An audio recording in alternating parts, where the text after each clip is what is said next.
गीता के 7वें अध्याय का पितृपक्ष में आखिर क्या महत्व है, ये क्यों सुना जाता है पितृपक्ष के दौरान। आज इस वीडियो में हम इसी विषय में जानेंगे।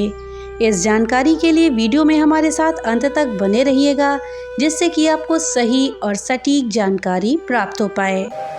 नमस्कार दोस्तों, राधे राधे। आपके हमारे चैनल ज्ञान शास्त्र में आप सभी का स्वागत है। दोस्तों चलिए सुनते हैं गीता का 7वां अध्याय। भगवान श्री कृष्ण अर्जुन से कहते हैं कि हे पार्थ, आज मैं तुम्हें गीता के 7वें अध्याय का महात्म्य बताता हूँ, जिसे सुनकर कानों में अमृत राशि भर जाती है। पाटलिपुत्र नामक एक दुर्गम नगर है, जिसका गोपुर बहुत ही ऊंचा है। उस नगर में शंकुकर्ण नामक एक ब्राह्मण रहता था। उसने वैश्य वृत्ति का आश्रय लेकर के बहुत सारा धन कमाया, लेकिन ना तो कभी उसने पितरों का तर्पण किया और ना ही किसी देवता का पूजन। वो धनोपार्जन में तत्पर होकर राजाओं को ही भोजन दिया करता था। एक समय की बात है, उस ब्राह्मण ने अपना चौथा विवाह करने के लिए पुत्रों और बंधुओं के साथ यात्रा करी। मार्ग में आधी रात के समय जब वो सो रहा था, तब एक सर्प ने कहीं से आकर उसकी बाह में काट लिया। उसके काटते ही ऐसी अवस्था हो गई कि मणि मंत्र और औषधि आदि से भी उसके शरीर की रक्षा असाध्य जान पड़ी। उसके बाद कुछ ही क्षणों में उसके प्राण पखेरु उड़ गए और वो एक प्रेत बन गया। फिर बहुत समय के बाद वो प्रेत सर्प योनि में उत्पन्न हुआ।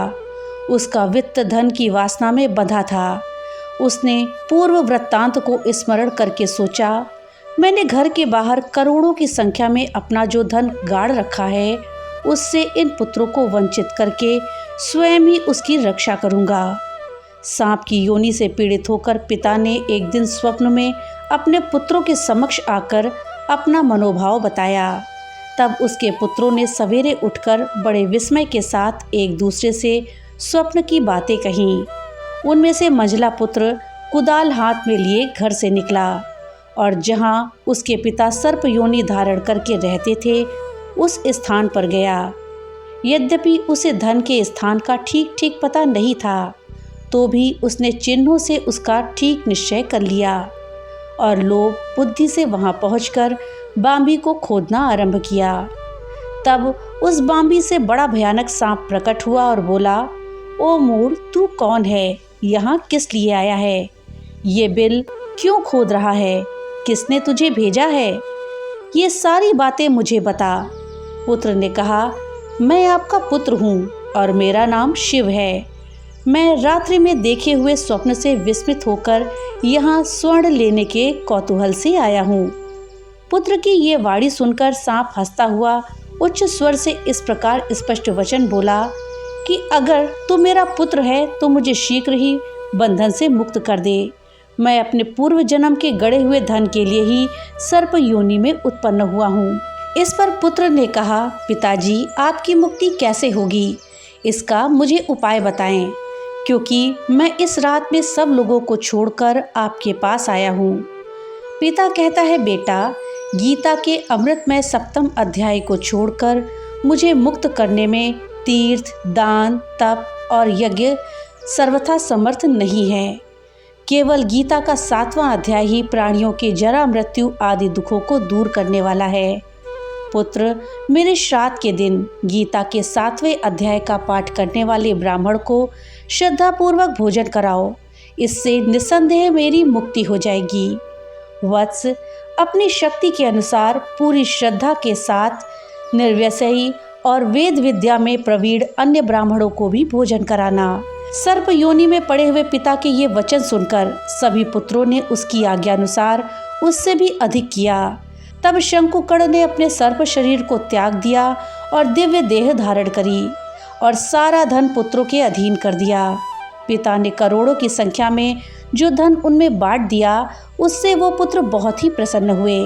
उनकी बुद्धि धर्म में लगी हुई थी, इसलिए उन्होंने बावली, कुआं, पोखरा, यज्ञ, देव मंदिर के लिए उस धन का उपयोग किया और अन्नशालाएं भी बनवाई।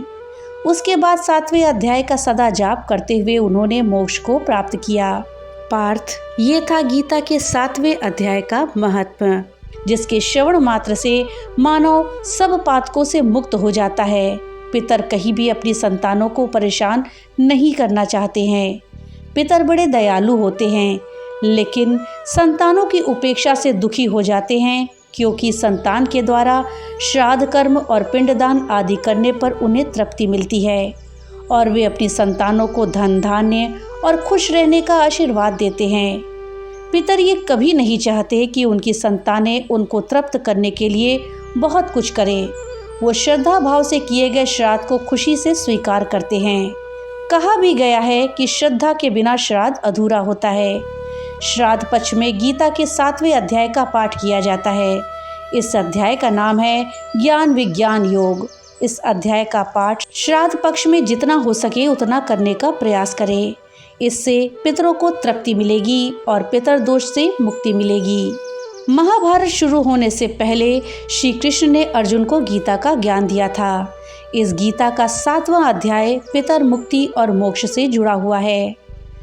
ज्योतिष के अनुसार पितृपक्ष में गीता के 7वें अध्याय का पाठ करने से पितृ दोष से मुक्ति मिल सकती है। श्राद्ध पक्ष में पितरों की मुक्ति के लिए हमें गीता का 7वां अध्याय पढ़ना और सुनना चाहिए। श्राद्ध पक्ष में आप चाहें तो संपूर्ण गीता का पाठ करें, नहीं तो पितरों की शांति के लिए, उनका आशीर्वाद प्राप्त करने के लिए, उन्हें मुक्ति प्रदान करने का मार्ग दिखाने के लिए गीता के 2 और 7वें अध्याय का पाठ अवश्य करें। तो दोस्तों चलिए हम गीता के 7वें अध्याय का हिंदी भावार्थ सुनते हैं। लेकिन उसको सुनने से पहले आपसे एक छोटी सी रिक्वेस्ट है कि अगर अभी तक आपने वीडियो को लाइक नहीं किया है तो कृपया वीडियो को लाइक कर दें और ज़्यादा से ज़्यादा शेयर करें, जिससे कि ये जानकारी अधिकतर लोगों तक पहुंच पाए।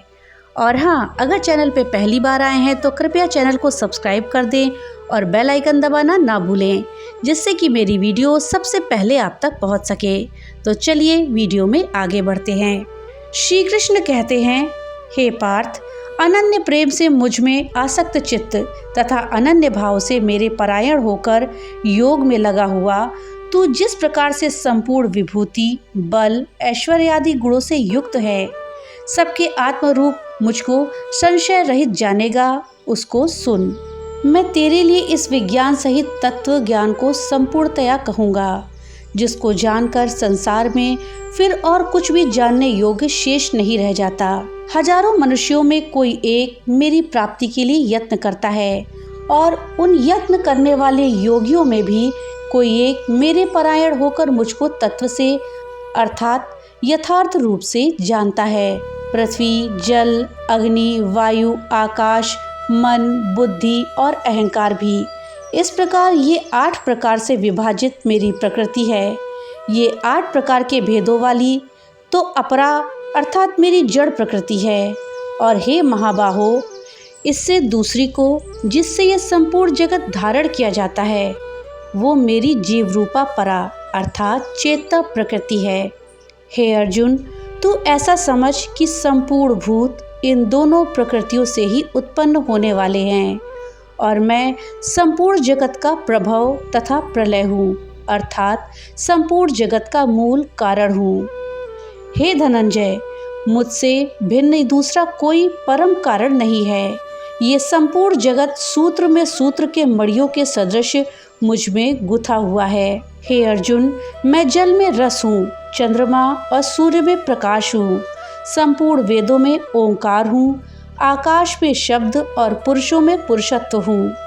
मैं पृथ्वी में पवित्र, गंध और अग्नि में तेज हूँ तथा संपूर्ण भूतों में उनका जीवन हूँ और तपस्वियों में तप हूँ। हे अर्जुन, तुम संपूर्ण भूतों का सनातन बीज मुझको ही जानो। मैं बुद्धिमानों की बुद्धि और तेजस्वियों की तेज हूँ। हे भरत श्रेष्ठ, मैं बलवानों का आसक्ति और कामनाओं से रहित बल अर्थात सामर्थ्य हूँ और सब भूतों में धर्म के अनुकूल अर्थात शास्त्र के अनुकूल काम हूँ।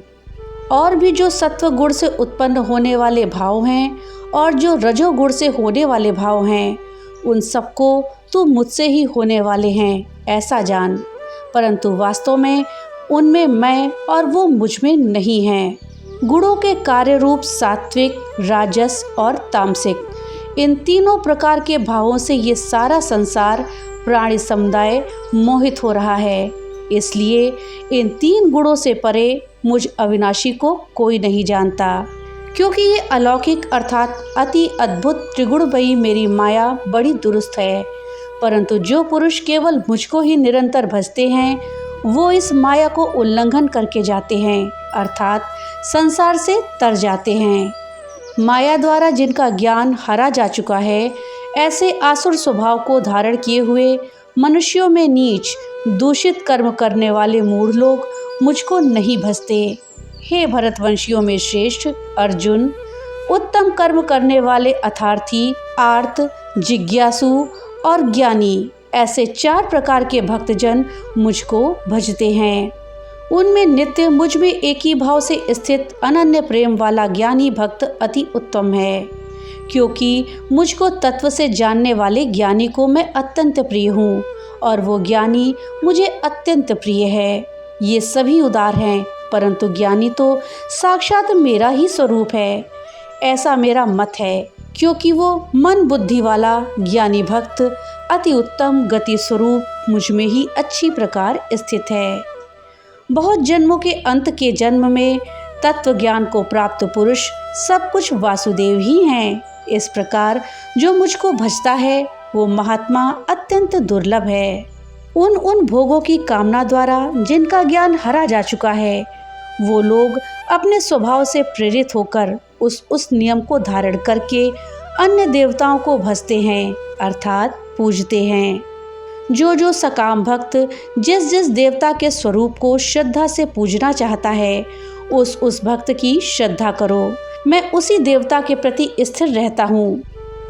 वो पुरुष उस श्रद्धा से युक्त होकर उस देवता का पूजन करता है और उस देवता से मेरे द्वारा ही विधान किए हुए उन इच्छित भोगों को निस्संदेह प्राप्त करता है। परंतु उन अल्प बुद्धि वालों का वह फल नाशवान है तथा वे देवताओं को पूजने वाले देवताओं को प्राप्त होते हैं, और मेरे भक्त चाहे जैसे भी भजे, अंत में वो मुझको ही प्राप्त होते हैं। बुद्धिहीन पुरुष मेरे अनुत्तम अविनाशी परम भाव को न जानते हुए मन में इंद्रियों से परे मुझ सच्चिदानंद परमात्मा को मनुष्य की भांति जन्म कर व्यक्ति भाव को प्राप्त हुआ मानते हैं। अपनी योग माया से छिपा हुआ मैं सबके प्रत्यक्ष नहीं होता, इसलिए ये अज्ञानी जन समुदाय मुझ जन्म रहित अविनाशी परमेश्वर को नहीं जानता, अर्थात मुझको जन्मने मरने वाला समझता है। हे अर्जुन, पूर्व में व्यतीत हुए और वर्तमान में स्थित तथा आगे होने वाले सब भूतों को मैं जानता हूँ, परंतु मुझको कोई भी श्रद्धा भक्ति रहित पुरुष नहीं जानता। हे भरतवंशी अर्जुन, संसार में इच्छा और द्वेष से उत्पन्न सुख दुखादि द्वंद्व रूप मोह से संपूर्ण प्राणी अत्यंत अज्ञानता को प्राप्त हो रहे हैं, परंतु निष्काम भाव से श्रेष्ठ कर्मों का आचरण करने वाले जिन पुरुषों का पाप नष्ट हो गया है, वो राग देश जनित द्वंद्व रूप मोह से मुक्त दृढ़ निश्चयी भक्त मुझको सब प्रकार से भजते हैं। जो मेरे शरण होकर जन्म और मरण से छूटने के लिए यत्न करते हैं, वो पुरुष उस ब्रह्म को, संपूर्ण अध्यात्म को, संपूर्ण कर्म को जानते हैं। जो पुरुष अधिभूत और अधिदैव सहित तथा अधियज्ञ सहित मुझे अंतकाल में भी जानते हैं, वे युक्त चित्त वाले पुरुष मुझे जानते हैं, अर्थात प्राप्त हो जाते हैं। तो दोस्तों, ये था गीता के 7वें अध्याय का हिंदी भावार्थ, जिसको सुनने मात्र से सभी कष्ट दूर हो जाते हैं, व्यक्ति को मोक्ष की प्राप्ति होती है। दोस्तों, जानकारी आपको कैसी लगी हमें कमेंट बॉक्स में लिख करके जरूर बताइएगा। तो मिलते हैं अगली नई वीडियो के साथ, तब तक के लिए राधे राधे।